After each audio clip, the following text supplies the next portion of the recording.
All right. Good afternoon, traders.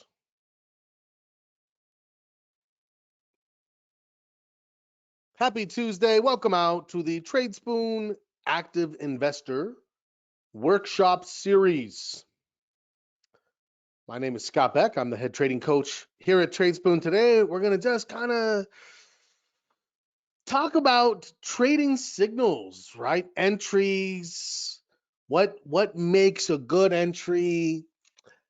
All right, we'll talk about indicators, we'll talk about setups, we'll talk about triggers, we'll talk about just the components of what we need to. It's interesting because we had a little bit of a discussion at the end of our trading room where we talked about, you know, someone thought a stock was going up. I said, I don't think it looks like a good trade. And there was a little bit of confusion as to, what does that mean? I don't think it's going up? No, I actually said it looks like it could keep going up. What I said was there's not enough there logistically. And when I say logistically, I'm talking about, where would I put my stop if I take this entry? So it's more than just technical, right? There has to be more than what the chart tells you. The trade has to tell a story of its own. Where do I know I'm wrong? And how much do I lose if it gets there? And what are my prospects if I'm right? And what is the ratio of my reward to my risk? And that creates the ever important reward to risk ratio. Hi again, Chet. It's good to see you, sir. Glad to have you. The numbers are light. I mentioned it earlier. Right? We're like, as of right now, maybe a third of what the average number of people are. That we tend to see a shrink away from the market during times like this. If you're learning, if you're just like developing a method, learning about the markets, this is a great time to be fully engaged and be like, okay, my daughter had a job interview recently, and I said, one of the things they're going to ask you at the end is, do you have any questions for me? And I said, here's the question that I think you should ask them, so that you can, let them know you're trying to get a full understanding of the job. I said, ask them, what does ugly look like? Right? What does ugly look like? What does it look like when everything's going wrong, right? And something's not working, and someone's yelling at you, and it's stressful, and it's like, what does that look like? So, that's when it gets really bad. So that's actually one of my mechanisms for any trading system. If someone's saying, hey, here's this system, these rules, and this type of trade, I say, oh, okay, well, what does ugly look? Because if they don't know what ugly looks like, then it's not a good system. If you haven't found like, ooh, it gets real nasty here, this is a nasty time, what happened to this system during this period of time? If you ever back test signals and you say, I'm going to test to see if this is a good entry or a good system, and you go and you find 15 stocks and you look at it during a bullish period, it's going to look magnificent, right? It's going to feel like you're riding a unicorn through the gumdrop forest. Oh, it's magical. But if you don't go test these rules during a volatile time and understand your entries and your signals during a volatile time, you don't really understand much about it. You're not going to have a sense of, hey, if this thing starts to get nasty and ugly, what is it going to look like? And then subsequent to that, what am I going to do when it does? Well, here we are, right? It's not, pandemic was interesting because it got ugly fast and then it recovered fast, right? Fastest bear market I think I've ever seen or studied. 6 weeks, right back up. Like, boom, here we are. Okay, now what? Well, we've seen it. Some markets have gone bearish. Cryptos have gone bearish. The NASDAQ, the Russell went bearish. Some just went into corrections. Hello. Somebody said hello to me, but your name didn't come through. I'm sorry, but hello back. I appreciate your enthusiasm to see me. So my name is Scott Beck. I'm the head trading coach here at TradeSpoon. I've been trading for over 20 years. I've been teaching for almost 20 years. I do need to remind you that options trading and options in particular can involve substantial risk and may not be suitable for all investors. Please read characteristics and risks of standardized options prior to investing in them. Evaluate any strategy prior to use to understand risk and suitability. You must be aware of the risks, be willing to accept them in order to trade in these markets. Tradesmen and myself are not investment advisors, not registered with the SEC or FINRA. It should not be assumed that future trade picks will be profitable or will equal past performance. The information in this presentation is provided solely for general education and information purposes. Any strategies discussed, including examples using actual securities and price data, are strictly for illustrative and educational purposes. In order to simplify the math, commissions, fees, margin, interest, and taxes have not been included in the examples used in this presentation. Those costs will impact the outcome of your results and should be considered. Lastly, I and/or the team at Tradespoon may have a financial interest in the securities presented and the trade picks. Vlad Karpel, Tradespoon founder, is also an investor and consultant of AOS Inc., which does business as Trading Block and Money Block, a FINRA and SIPC member broker-dealer firm. Tradespoon and AOS are not affiliated companies, and each firm's material is not endorsed by the other. Okay, so like I said, I'm kind of on a new, it's like a new thing. This is the post-pandemic active investor workshop has no slides. We have abandoned slides. We're like, no, we say no slides. We don't need no stinking slides. So what do? We wing it, we talk about it. You ask questions, I give answers, I present some ideas for you to consider. This is not like a, come on in to the webinar for an A plus B equals I make money class. There are no such things as A plus B equals I make money formulas. People will sell you those formulas, and then you'll be frustrated by them. Usually boring. Anyhow, Chet says, Chet, there are many reasons I like you. There's another one. So let's talk about trading signals and really specifically entry rules, right? Let's talk about entry rules. What do I want to have in place for me to say this looks like a good opportunity? Because right now we're like, hey, it's a kind of a nasty situation. And I'll tell you that they're like unfortunately, like a lot of situations, there is ambiguity around entry, right? I know we all would love to think that there's just this beautiful, mechanized system. And anyone I've ever seen will do well, and then it'll fall apart, and then you'll have to find a new one. It'll do well, and it'll fall apart. And there's no system that works in all market conditions. It's impossible for something to work in a trending and a sideways, and in a high volatility and a low volatility. There's no system that can do that, right? So, again, it sounds great, but the reality is that there's always going to be some level of you having to, on a discretionary basis, decide what this market is and what system or rules make the most amount of sense for that market. So context matters. Let's start with that. And context matters not just from a big picture, but also from a individual analysis picture. So I work off of, and you'll see this if you come into my trading rooms, I work off a top-down approach to the market. What does that mean? So it's like an inverted pyramid. I start with the biggest look, the market. I look at the S&P primarily. I look at the other broad market indexes, the Dow, the Russell, the NASDAQ. And I assess, are we bullish? Are we bearish? Are we neutral? Then I look at the sectors. Right? There's depending on the classifications or what site you're looking at, anywhere from usually 10 to 12 sectors.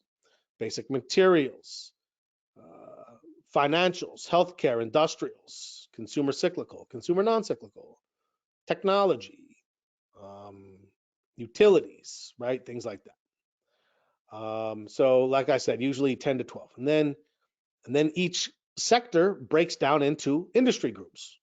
So within financials, I might have brokers and broker dealers and banks and regional banks and insurance, and I have all those subcategories.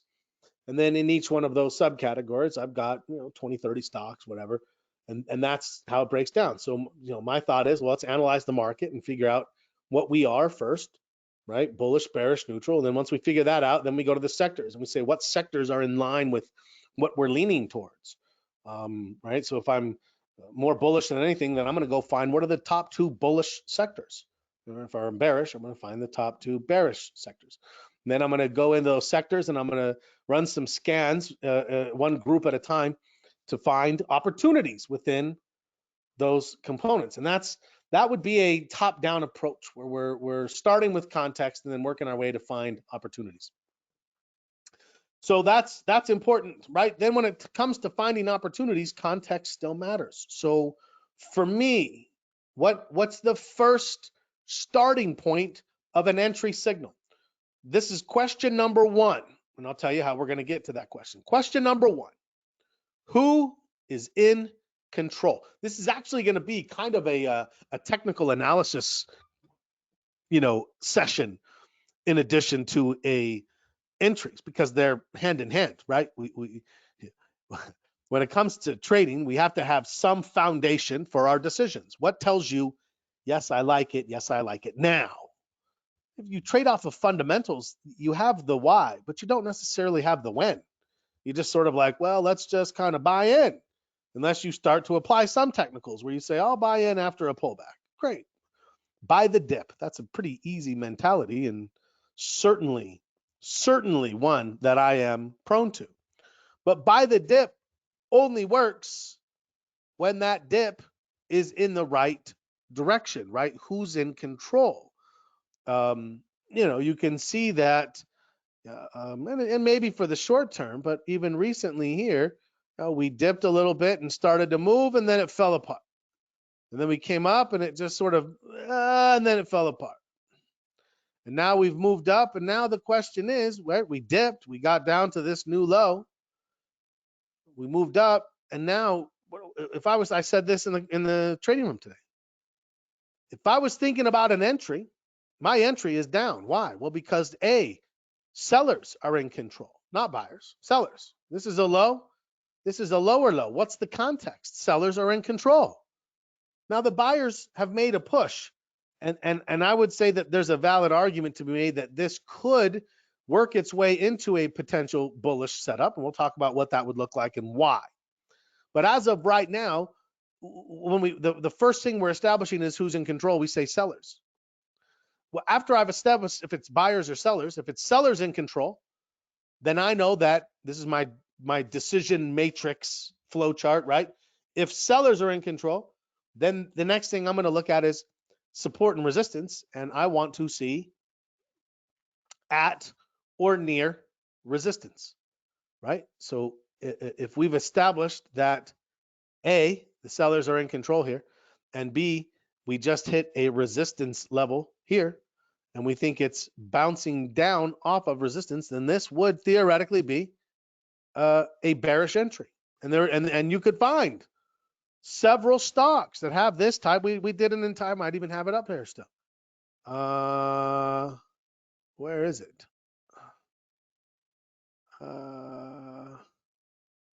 Here's a search trying to find stocks that have dropped and rallied a little and look like they're about to drop again. That's what I'm looking for, right? It's something that looks bearish along those lines. So there you go, Ed. AMD, right? AMD. So things that have. So if I believe that sellers are in control, I'm not doing anything at support. Support's where you think it's bouncing up. Think about the definitions of those words. What is support? That's where the sellers stop selling and the buyers start buying. I don't want to go bearish when buyers start buying. I want to go bearish when sellers start selling. So if I'm going bearish when sellers start selling, I am looking to enter at or near resistance. Resistance. Okay, so we're at resistance. Now what? Well, we have a setup.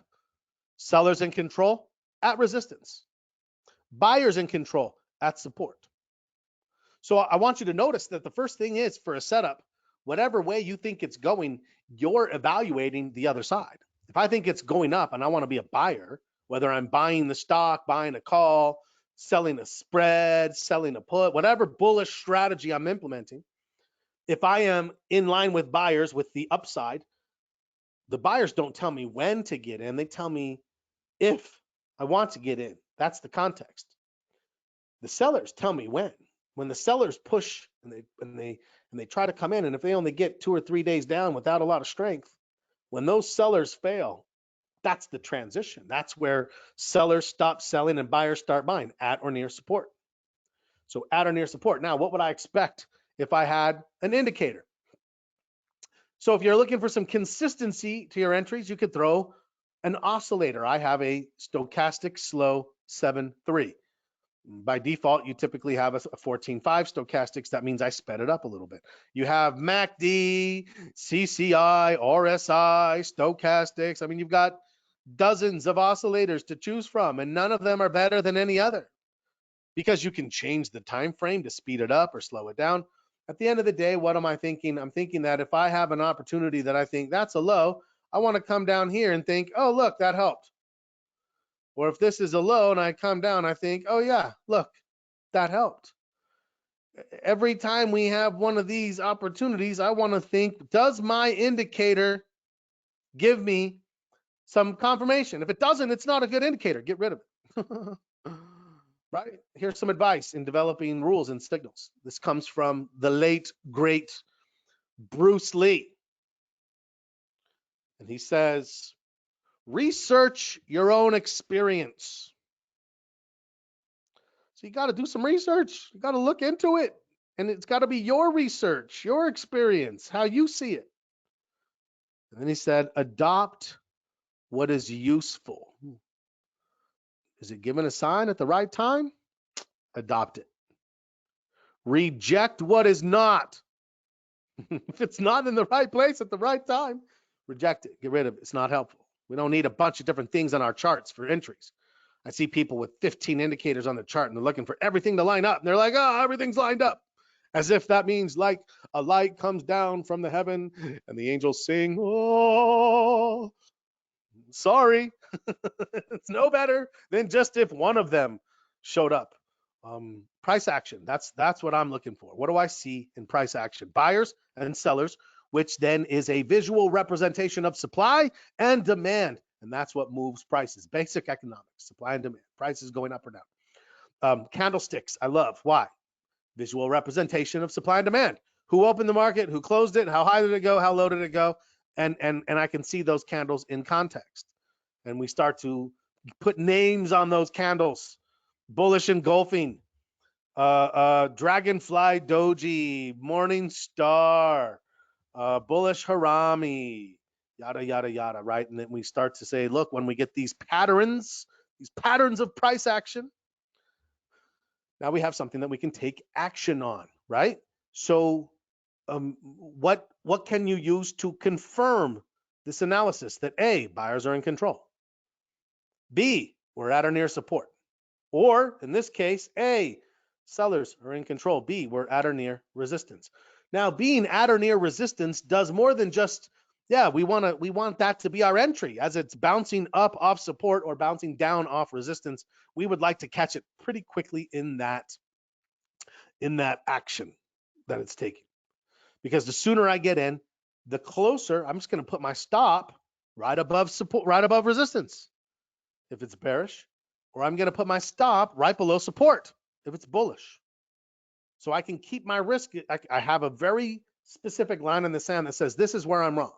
I think it's bouncing off of support, therefore I'm wrong if it breaks through support.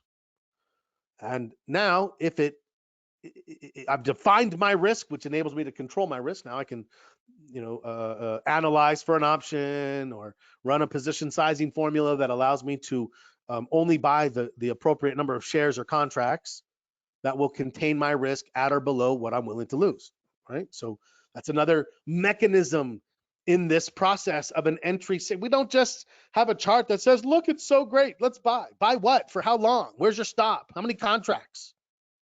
These questions are fundamentally important to ask.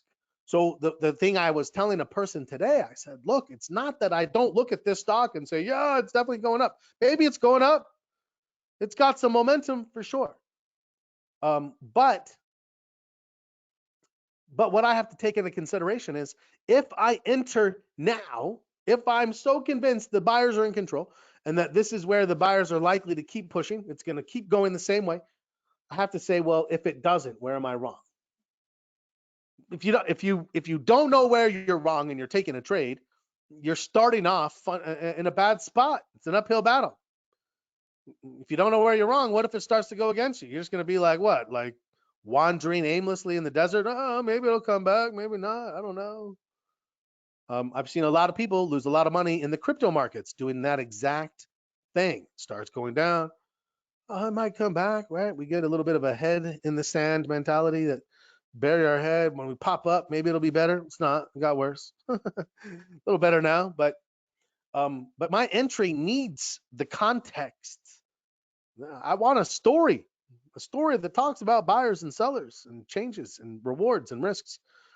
And I have, right, for me to have a good entry, I need to define my risk. I have a level that I've identified that says this is where I'm wrong.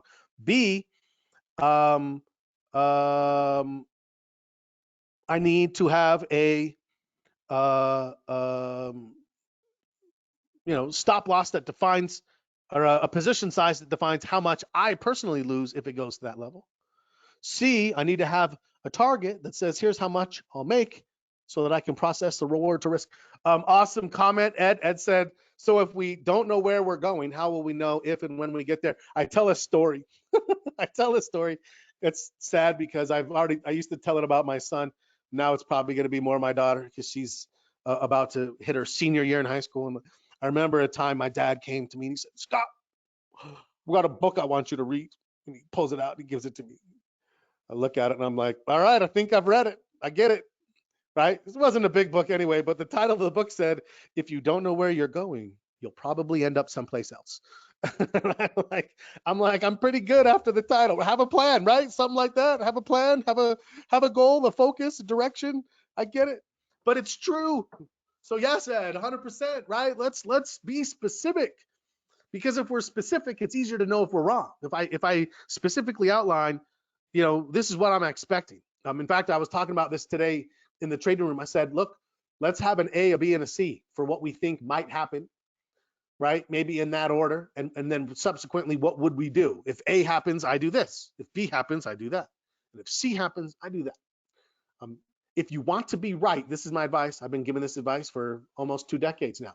If you want to be right, have more than one idea of what might happen, right? We cannot be narrowly focused, myopic, if you will, with tunnel vision of, how much money am I going to make if this trade goes right? We've all done it. If you've done it, don't look sheepish. I've done it for sure, right? We've all done it. But we definitely want to make sure that an entry is more than just, an indicator turned. Great. If the indicator turns up, but the trend is down, do you really like it that much? I don't think I do yet. I'm not convinced the buyers are in control. That's not enough. I need that context first. Now, I said that this would be a viable bearish entry. Stop loss above the highs, target either at or possibly even to a new low. Pop, pop, pop, pop, pop, pop. Right? Now, if I had something like that, what would I do? Well, maybe I'd sell half at the first level, tighten my stop, see if I could ride the rest of it down to the lower level. Now I have some proactivity in the makings of my plan. Okay, that looks good. Now, at the same time, and this is not a signal yet, but I'm actually thinking to myself, this is a pretty good setup. If I draw this line of consolidation, this is actually a pretty good setup that if we just kind of drift down a little and then we turn, well, that means that my bearish trade is failing. So I'll be very specific to watch and be ready to be like, hey, can I squeeze a little money out of this, even if it's wrong?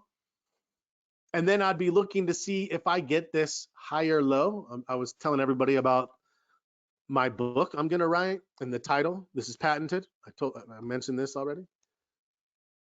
Higher low, let's go. Higher low, let's go.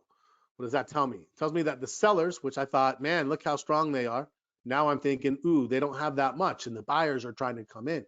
We've already seen like this kind of a blow off bottom is what I would call it. where there was like a panicky open and we rallied up off it pretty hard with volume. So am I looking at this thinking, yeah, if there's a setup right now, if there is an entry right now, it's bearish. And at the same time, I'm thinking if that bearish signal only goes down 1, 2, 3 days without dropping very far, and then it starts to turn, I'm going to be fluid, adaptive. Again, advice. A lot of people don't realize how much good trading advice Bruce Lee has given, but he has. His next bit of advice for you is be water, my friends. Be water. Do not marry and commit yourself to a thought process. Be fluid, be thinking the other way, be ready. And the sequel, lower high, time to say goodbye. That's not bad, Ted. That's not bad. Ed, you're on a rhythm today. You're invited back anytime. It's quiet today. I've been saying, I tell people my webinars always tend to shrink up during higher vol, and I'm thinking this is the time we need to get together and we need to talk and process and be like, okay, how are you feeling, and did you want to feel that way? Because if you're like, I feel scared, well, you probably didn't want to feel that way, so let's fix it. The feeling I would want you to have is in control. How do you feel in control of a market that's maybe a little out of control? Well, you control risk. First of all, you control risk. Always. You can always control risk. So if your risk is under control, then you should be a little more confident and a little bit like, you're not like, oh, this market's so easy. Right? If you are, let's have a chat. But if you're in control, then that's one thing. You're in control, hopefully, of yourself, your emotions. Are you thinking, are you feeling, or are you seeing? If you were to describe a trade to me, I want to hear the words, I see blank, not I feel. I feel like the sellers are done. Just have this, my trick knee from my old high school football injury was telling me, hey, the sellers, like, they're done. And I'm like, oh, okay. Or I believe we have found a bottom. We don't have time to think or believe. Just throw it out. What do you see? Price action has a story to tell you.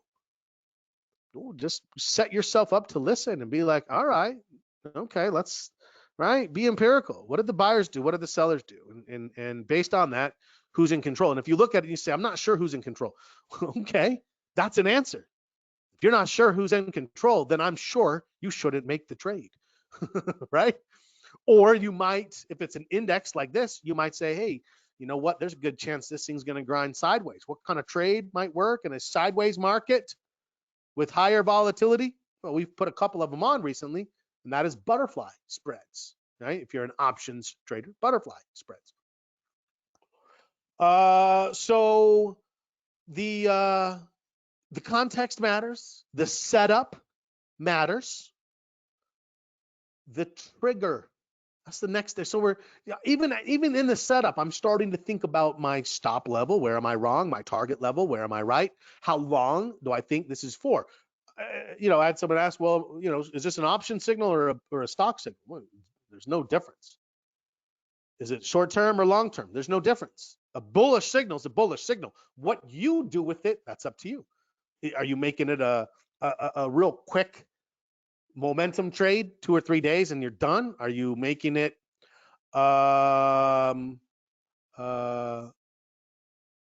swing trade for 7 to 10 days? Are you making it a position trade for 6 weeks, 8 weeks? Are you making it a trend trade for as long as it might go? Like, are you investing? Any of those, if it's bullish, it's the same thing.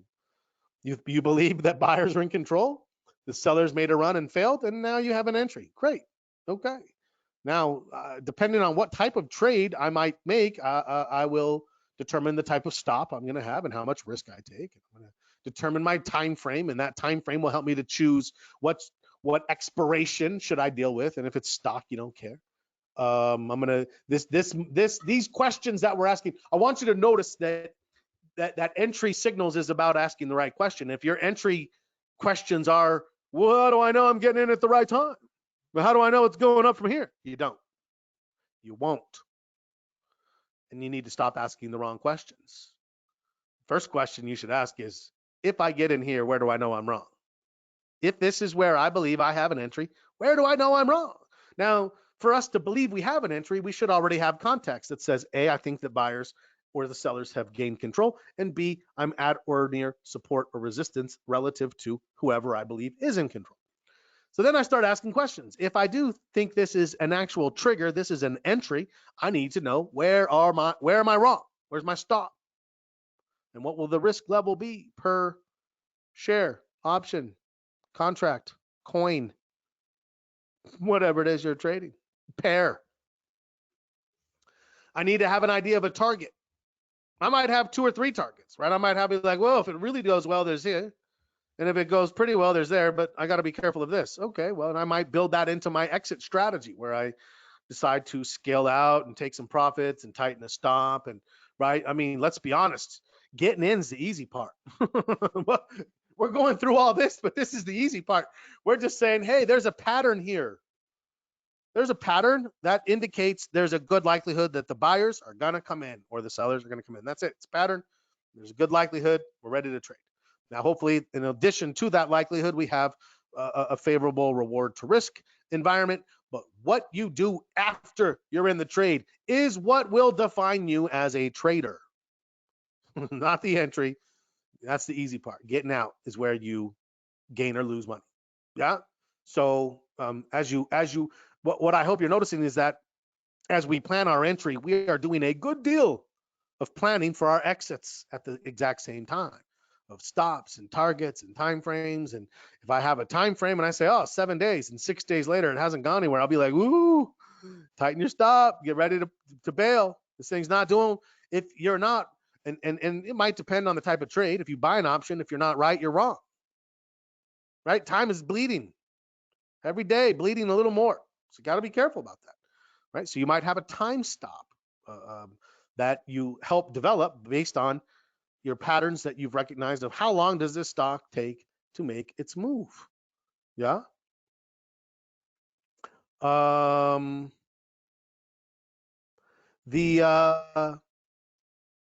The stop, the target, where do I know I'm wrong? What do I expect if I'm right? And how long will it take to get there? Those are the 3 most important to really start to develop the trade. I mean, you can start going into more detail. Is there a level where I would, take some profit? What would it need to look like for me to start raising my stop? How much time will I give it? If all of these things are done prior to the trade, that trade will go so much better for you. If you're just like, oh, this looks pretty good, and you pull the trigger and then you hope you're going to manage it by the seat of your pants, it's not going to go well, right? I'll do a trading presentation from the seat of my pants. I won't trade that way. Even now, never will. That's just a bad idea, right? Doing these, I'll feel inspired to go a direction. I hope we're going the right direction today. Let me know if you feel like we're on point. But I'm not trading without a well-defined plan that has a pretty good story to tell. Because once I'm in the trade, I have a rule that says if the original reason for getting in a trade is no longer valid, get out. Well, if that rule is going to help you at all, then you better have a pretty specific and pretty good reason why you took the trade in the first place, because that's what helps you know you're wrong. I thought X, but Y is happening. Okay, I'm wrong. If you're walking down the tracks and you see a train coming, get off the tracks. That's today's advice. Get off the tracks. Yeah, don't try to jump and flip around and ride the train the other way or whatever. Just get off the tracks. Entries. There's enough there that we want to have. There's a lot of moving parts. We want to be very specific. Do I have context? Do I have a setup? Do I have a trigger? That trigger might be something like an indicator turning up, or it might be a specific candle pattern. It might be a certain price level where you say if it takes out the previous high or the previous body, and you're like, if it does that, I'm in, because then I think it's moving. There's any number of ways to get that final trigger. That final trigger is just simply saying, is the momentum now shifting at my setup point where I now believe the buyers are starting to come in and will continue to come in. That's it. That's your setup. Or excuse me, that's your trigger. When you get your trigger, you already know your position size, you already know your stop level and your target level. So once you pull the trigger and you get into the trade, you start implementing the plan that you have been working on putting together, right?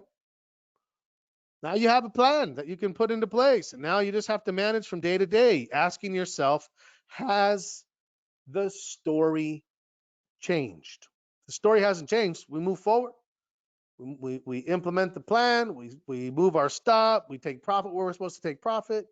Keep moving our stop. We close the trade when we're supposed to close the trade. And when it's done, we look to do it again.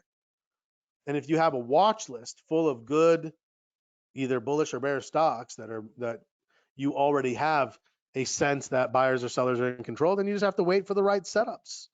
You have a setup, you wait for a trigger. You have a trigger, you build a trade, stop, target, time frame, position size, implement the plan like a machine.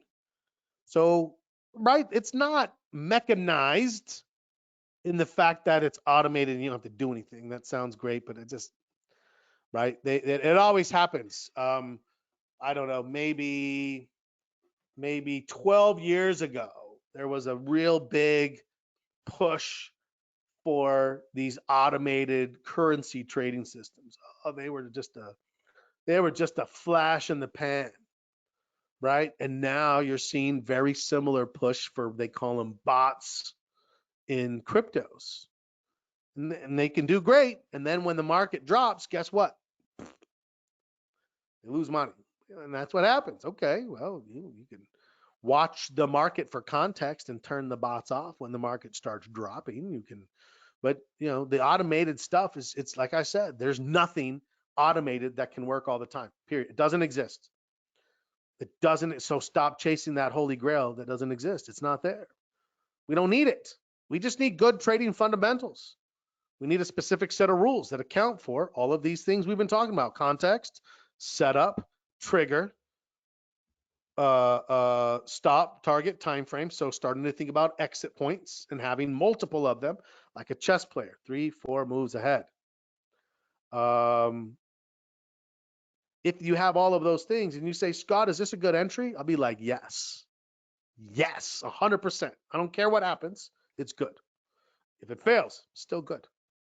If you get into something, I used to coach a lot of soccer. I don't anymore, but my kids both play. My son plays in college.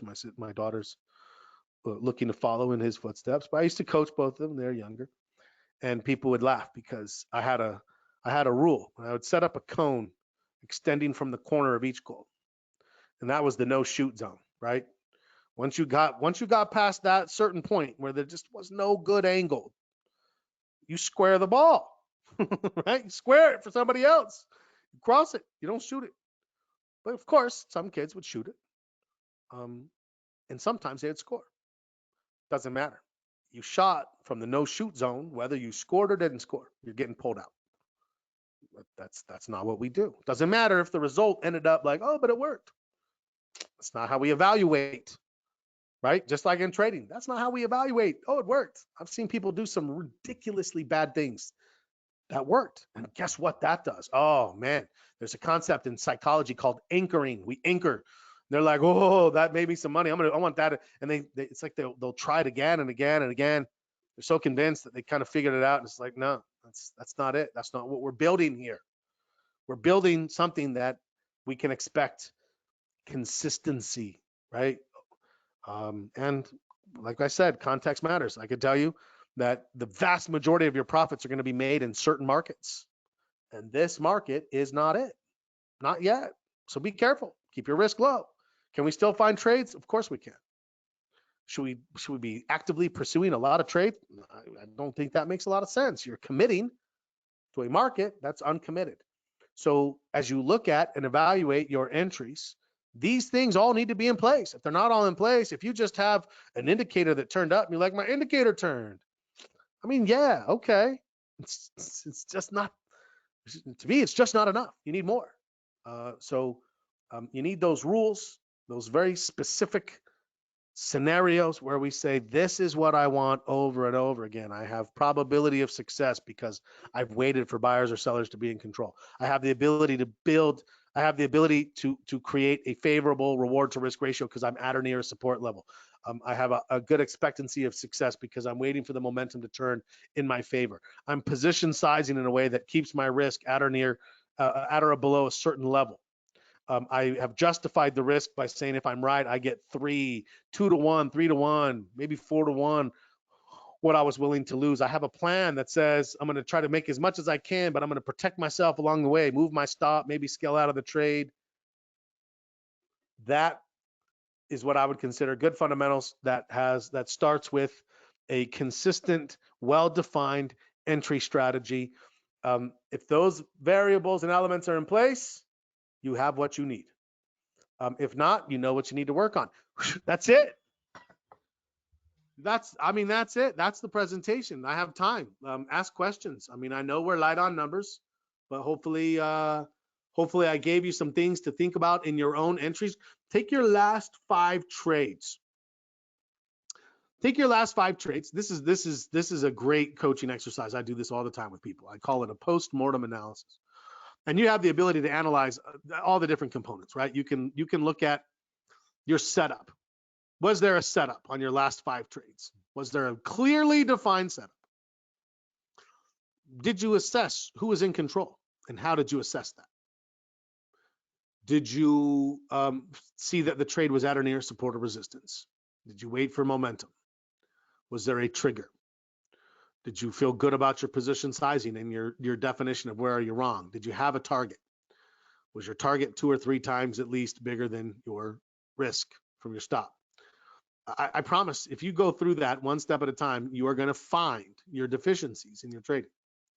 Or if you don't, if you have all of those things, in place, then you're going to find either A, you had a crazy market, which we have had, or B, you're going to find that you're pretty comfortable with what you're doing, right? You're not, if you're losing, it's not much, it's under control. You should be, faring okay despite market conditions, because your market conditions would be like, well, you don't really have that much context, so you're probably not trading very much right now. Yeah, that's go test yourself. A lot of times people say, yeah, I've got entry rules, Scott. And I say, great, let's go through them. And I can promise you that 90+% of the time, when we start diving in and actually looking at each one of those components, we very quickly find the holes in the trading plan where the money's falling out. Like, oh, you need to act sooner. You need to wait for confirmation. You need to better define risk.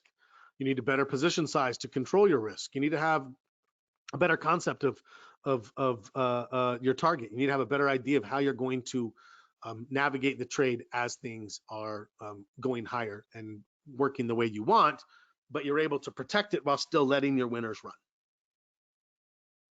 Well, we're light on numbers and nobody's asking questions.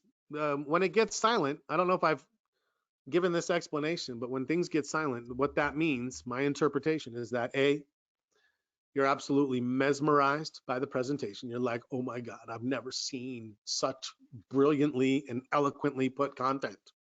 And if that's how you feel, I accept that. And you're also thinking, B, this guy seems like a nice guy. I'd like to have a barbecue and a beer with him. And the answer is, yeah, that's that's true. We'd have fun. I'm a good guy at a party, So that's what I'm assuming. If that's what you guys intended, then thank you. I appreciate it. Nobody's arguing. Someone's laughing. Chet says, well, thank you. Chet says, presentation well explained, questions unnecessary. Chet, as I said, you and I are becoming fast friends. All right, well, listen, it's afternoon coffee time. It's about that time when you can splash a little Kahlua or something in there and not feel too guilty about it. So, yeah, I enjoyed it. I think this is the right topic. I mean, you guys who are coming and you're willing to, really face and look at ugly and still keep going through it. Yeah, well done. Keep pushing. Do I ever use VWAP? I have worked with traders who do. and who enjoy it.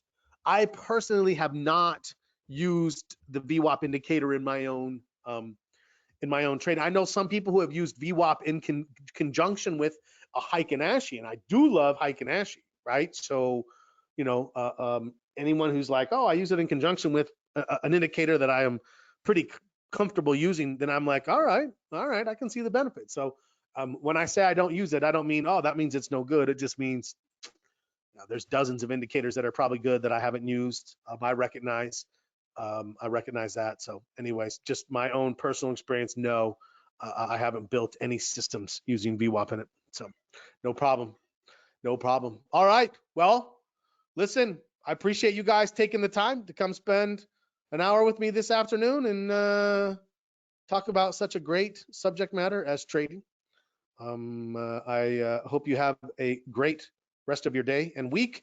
If you're already if you're in the site, coming to the trading rooms, hopefully I'll see you tomorrow. If you are a guest, a visitor, and you're just kind of checking things out, I hope you decide to come in. It's I believe that we have created one of the best values for the tools and information we give relative to the cost.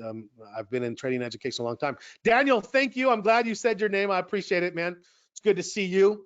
Glad you can make it. I hope everybody has a great day. And as always, happy trading.